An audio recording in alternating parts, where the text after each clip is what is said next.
Sa isang play doon sa laban ng Magnolia at Phoenix, natisod ang paa ni Paul Lee nung natamaan ito ni Jonathan Williams kasi si Williams natumba din. Ang resulta, si Paul Lee hindi sigurado kung makakalaro ba sa Game 2, kaya itong si Paul kinuyod ng mga tao dahil sa napaka-injury prone nito, pero wala naman daw masyadong ambag pagdating sa playoffs. Ginebra nahihirapan sa SMB dahil kay Junmar Fajardo.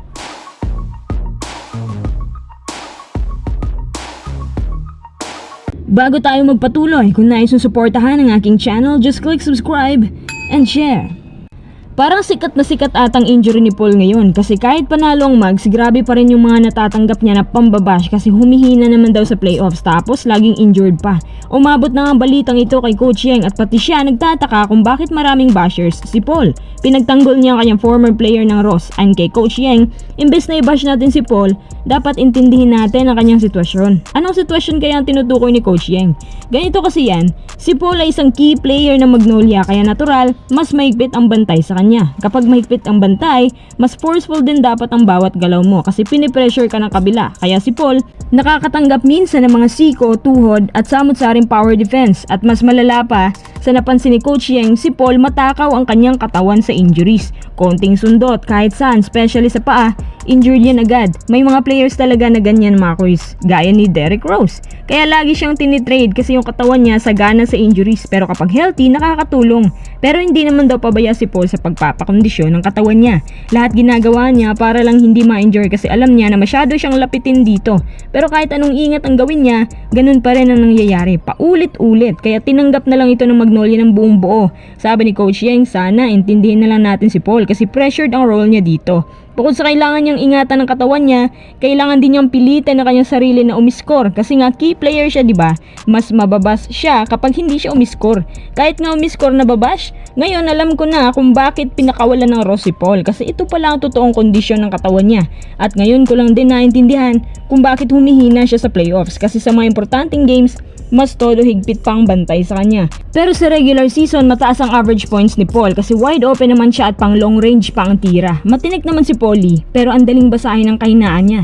Itodo mo lang bantay tapos yun ang pang counter sa kanya. Lalo na kapag nagkakaedad, mas lalong lalala ang kondisyon ng kanyang katawan at mas malilimitahan ang galaw niya dahil siya ay mas mag-iingat na rin. Kapag nagkataon na hindi lapitin si Paul ng injuries, siguradong isa yan sa mga dominant shooter sa liga. Anong masasabi niyo sa performance ni Paul Lee tuwing playoffs?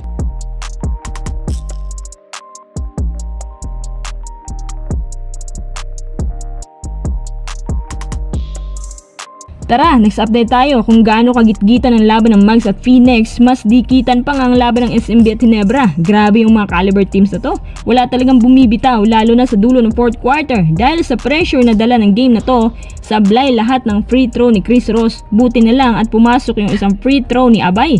Natalo pong Ginebra dahil sa kanilang turnover. Ang daming galit lalo na kay Bishop kasi imbes na maglaro, nakuha pa niya magreklamo. Gayong naipit na nga si Scotty at walang mapapasahan. Sabi ko na sa inyo ang dami pang nagalit nung sinabi natin na mahihirapan ang Ginebra sa SMB.